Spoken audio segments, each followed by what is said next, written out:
Welcome to the Maestro. This archetype is in transit from October 20th to October 24th. This is the gate of values. In the I Ching, we call this hexagram the cauldron. In the gene keys, the frequency band goes from the shadow of corruption to the city of harmony, and the pathway that we anchor into is equilibrium. Our intention for these calls is to add to our awareness, expand our awareness, but that doesn't really serve for anything if we also don't bring it into embodiment. So this sacred interplay between awareness and embodiment, we come, we share, we understand, and then we go out in the world. And with design, this is how we come home to ourselves and how we become more present and alive in every cell of our being.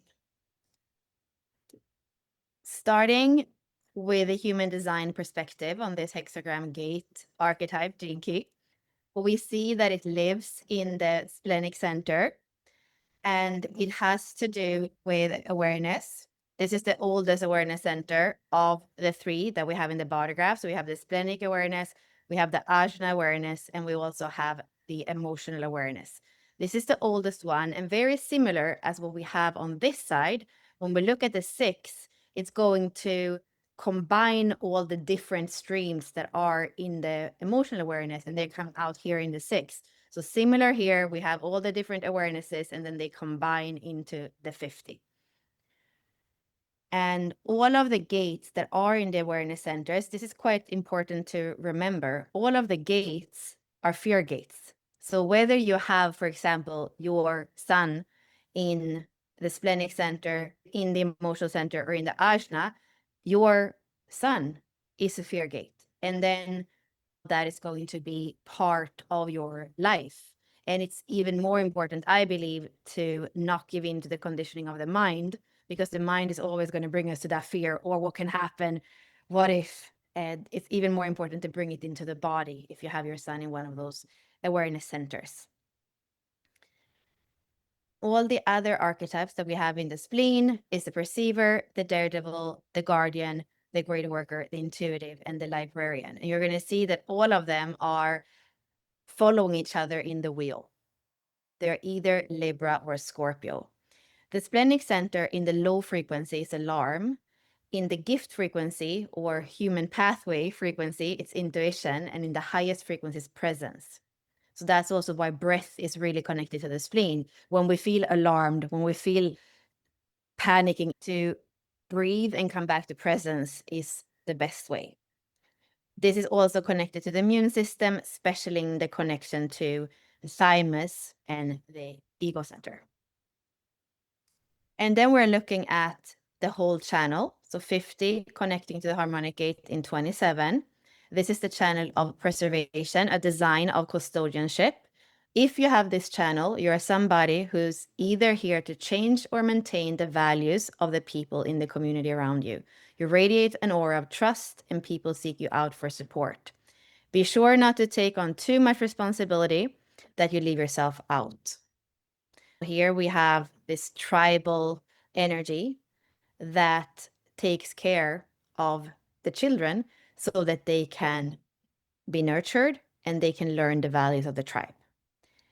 We didn't speak about that in the last slide, but when I said this is a fear gate, this is the fear of responsibility. So the 50 wants to take that responsibility, but in the low frequency, you might want to run away from responsibility. And that is something that we can see also in the keywords of this whole channel. So when we have the low frequency of the 50 and the 27, so corruption and selfishness, that leads to irresponsibility. When we have equilibrium and altruism, that is the same as nurturing. And when we have harmony and selflessness, that is the same as generosity. And here we're looking at the whole tribal circuitry, so the ego circuit, and then in the middle where we are today is the defense circuit. So for both of those, the keynote is support, and here is where we are making the babies, and here is where we are nurturing them, and we're making sure that they grow up so that they can sustain the material plane, which is the ego circuit, so that the tribe or the family can not only survive but also thrive. And as you see here, when it comes to the sacral and the connection for those generated channels, it's sacral sounds. So if you have those channels, probably you have some sacral sounds, which is not always with the sacral center that there actually are sounds.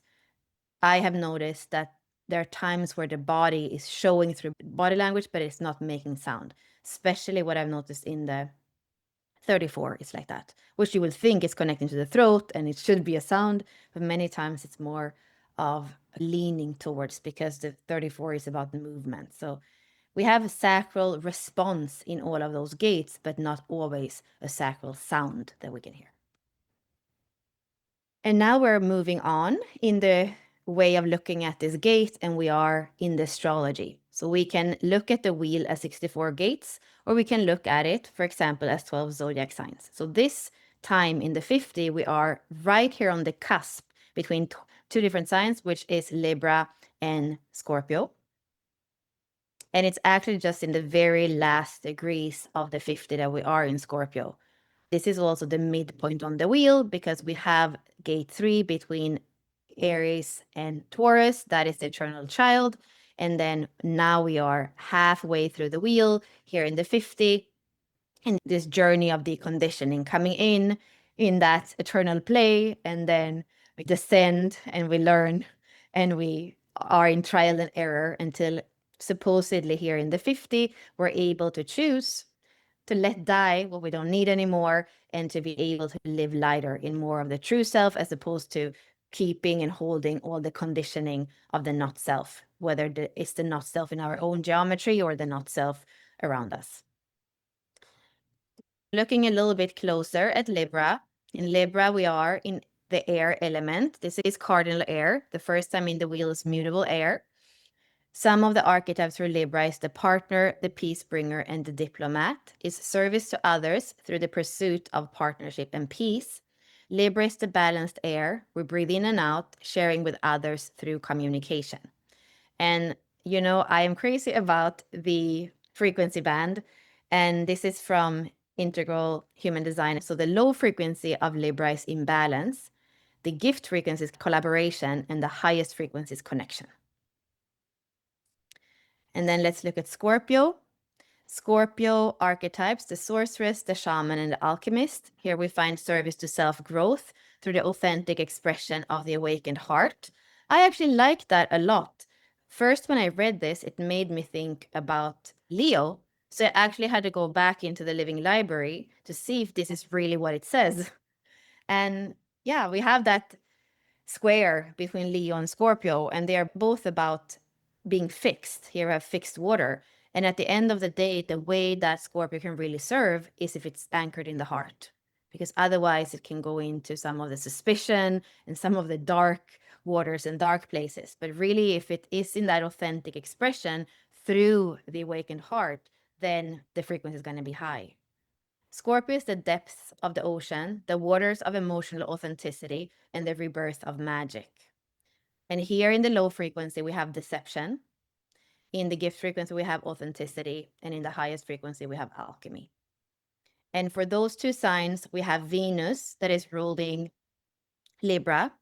And that's the second time in the wheel. The first time is in Taurus. And then we have Pluto as the modern ruler of Scorpio. And the traditional ruler is Mars.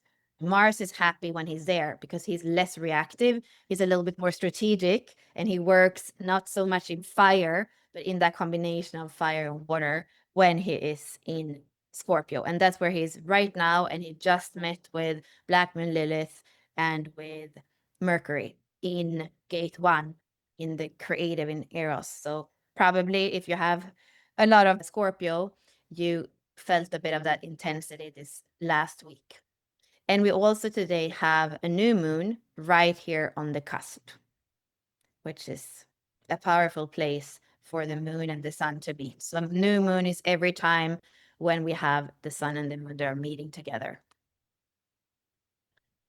So if we have the 50 on the cusp between Libra and Scorpio on one side of the wheel, on the other side, we're going to have the programming partner, or the opposite of the wheel, which I already mentioned, which is gate 3 on the cusp between Aries and Taurus. You can also see that in the hexagrams, we have mirror opposites. So opposites on the wheel, opposites in how the hexagram is made up. This is the gate of values and the gate of ordering. Corruption and chaos go hand in hand. Innovation and equilibrium go hand in hand. Harmony and innocence go hand in hand. In the quarters, we are in this quarter of duality where the purpose is fulfilled through relationships. And now we are in the very last gates where it's not only partnerships, it's actually becoming one, dying to what was for something new to be reborn. So in that true alchemy or transformation that we have as we move into Scorpio. And here is the last place that we're going to go today. So we already looked at the 64 hexagrams. We looked at the 12 zodiac signs. And here we're going to look at the elements of the I Ching. So in this part of the wheel, we're going to have wind on the bottom. So we have 8 different elements: thunder, earth, mountain, water, wind, heaven, lake, and fire. All of these archetypes that you see here have wind on the bottom.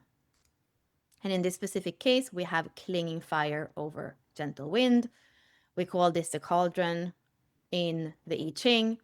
And when we're looking at fire over fire, that is the same thing as saying Jinki 30 or hexagram 30. When we say wind over wind, that is the same as Jinki or hexagram 57.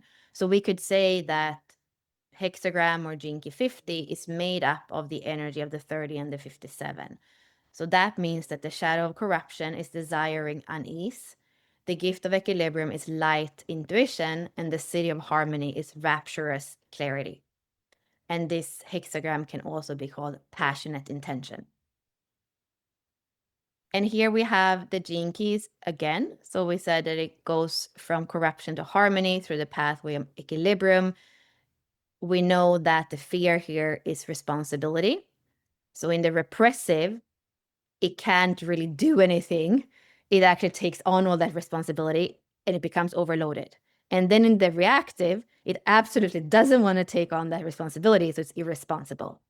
The dilemma here is, do I take it on? Do I not take it on? Is it worth it? Is it not worth it? So the dilemma is resignation. And then the victim state is environmental disharmony.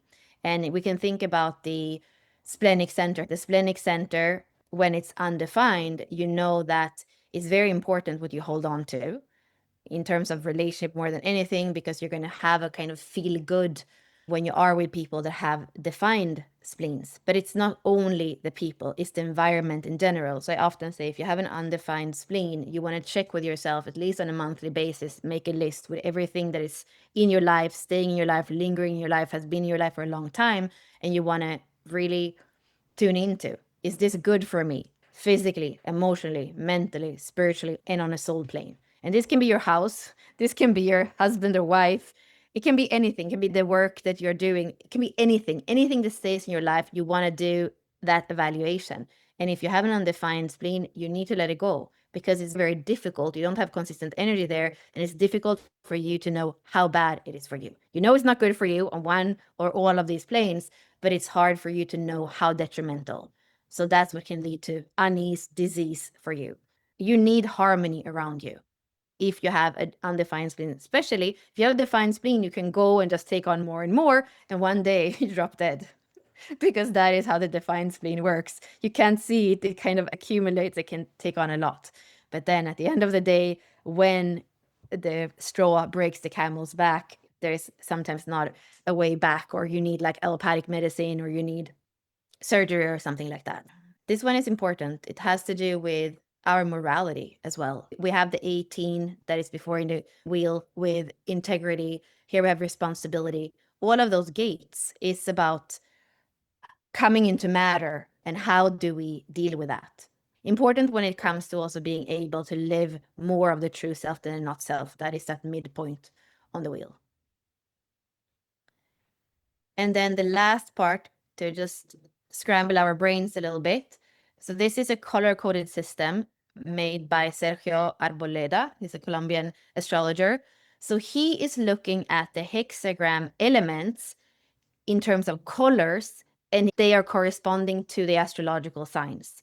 So in this case, we said we have fire over wind. He says that fire is the same as Gemini because it moves fast and it connects with everything and it burns up everything, right? So it's like Gemini, it moves in a similar way. Fire, Gemini, and then when we have wind, that is the same as Virgo. So it's a bit of that carefulness and also subtlety in the way that Virgo is. So we could say that the 50, in terms of this way of seeing it through the I Ching, is a combination of Gemini and Virgo. Quite mutable in that sense, and also connected to Mercury, so quite mercurial. And that's what you can see here as well, mercurial. So this would be the way of seeing it. The background is fire, and then the actual person is the Virgo or the wind. Let's go a little bit deeper. What I like about Sergio's system is that he is using a verb for the hexagram instead of just using a noun. So if this is a gate of values or the cosmic law in the gene keys, the way we look at it in the system is to sublimate. So if we have fire and then we have Virgo, we can sublimate that fire. It's a bit of that priestess energy. And then we're looking at what does that mean? So then we sublimate in order to promote the reception of light. That's when we stop the corruption, when we take responsibility. That is when we can live more in the true self, when we can bring in more light. And then looking at the hexagram, the way that the I Ching works is that it also has hidden trigrams within the hexagram. So not looking at the top or the bottom, we can see that we have heaven here, 3 yang lines, and then we have lake here. So inside of the hexagram, we have lake and heaven. And in this system, that is the same as saying Taurus and Leo. And then you can see that the hidden secret recommendation here is a combination of those two. So Taurus would be the work, and then Leo, which is the light, would be blessings, or here we have lake and heaven. So work on blessings, work on blessing things. So the best we can do this week is to sublimate the energy, not to go crazy intense as we go into Scorpio, but to sublimate the energy so we can receive more light, because we're not running around crazy to not take responsibility or overloaded with too much responsibility.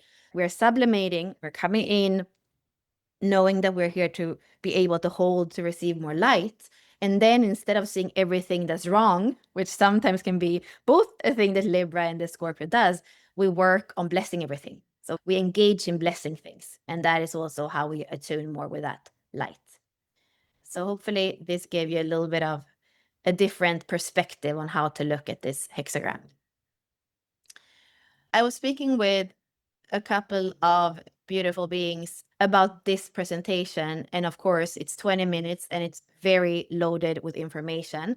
I think that it's quite explanatory because there is pictures of everything and the keynotes are there. I think that it actually gives a really good overview, but I also can understand that it's a little bit overwhelming. So if you have anything that you want to mention, reflect on, ask about in the presentation because it was too much info, we can go back and look at that, because it's really meant as an overview so that it's easier to discuss. But if you feel overwhelmed that this is so complex and I cannot speak to all this, then it has the opposite effect. And then maybe I should stop doing them and just bring in 3 minutes on gate 50 or just one slide that is the overview. So I'm, of course, as usual, open to feedback. And at the same time, if you feel like it's valuable, but it's a little bit too much, maybe we can bridge that gap with having you highlight or ask about things that are there.